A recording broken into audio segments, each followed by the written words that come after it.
So next we're going to look at early Uwu.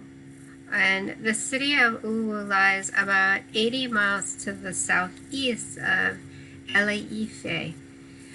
In centuries past, it was a powerful city-state whose influence extended over a broad area.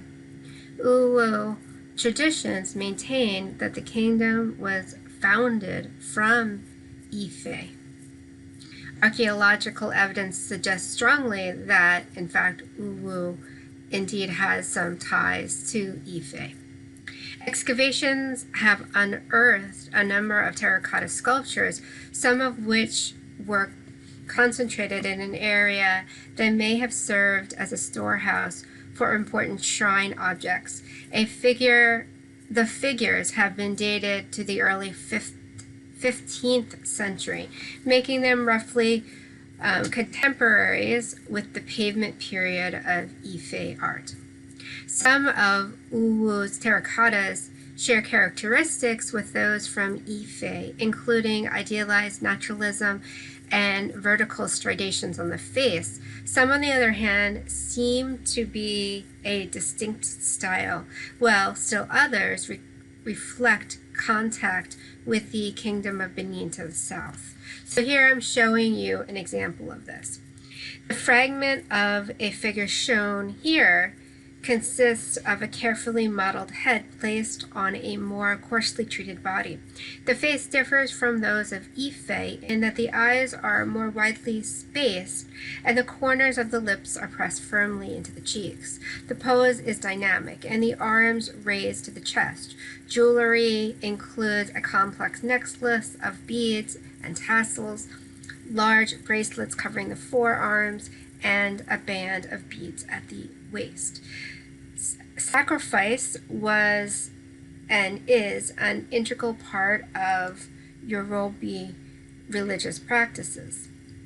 In the past, no sacrifice was too costly if it ensured peace and prosperity.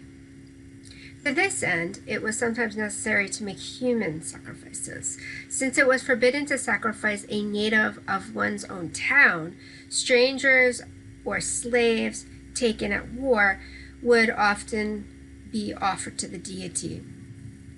Among the most remarkable of Uwu's sacrificial artwork is a terracotta sculpture depicting a basket of decapitated heads.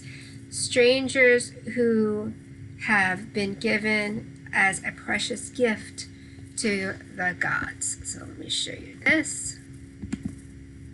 Okay, so sorry that it's a little pixelated here, but you can see there's a head here, and another head here, and another head here, a head here.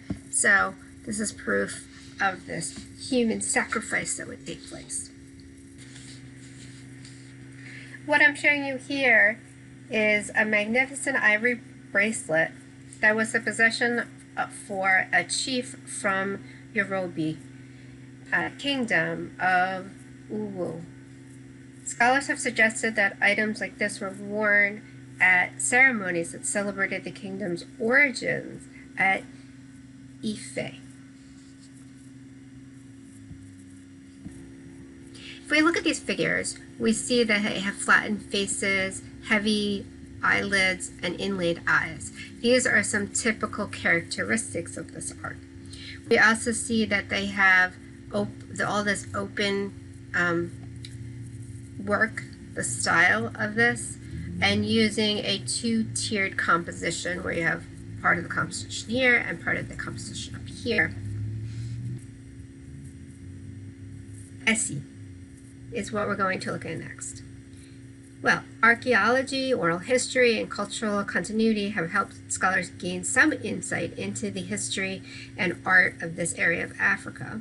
Many other aspects of the Yoruba past remain shrouded in mystery, such as the case with the largest group of stone figures ever found in West Africa, a mass of over 1,000 works that until recently stood in a field outside the town of Isi, 62 miles north of Ife. The figure I'm showing you here was found in that group. This figure sits with his hands firm on his knees. An ornamental hairstyle, necklaces, and amulets indicate high status. Such elegance is typical of the hundreds of figures that have been found. Carvings ranged in height from a few inches to several feet. Some depicted animals, but the majority portrayed individuals, both male and female. Many are seated, some are playing musical instruments, while others carry weapons. Such attributes suggest that the figures represented dignitaries, perhaps royalty. Intricate, numerous face types and scarification patterns are portrayed, suggesting that the personages are drawn from diverse cultures.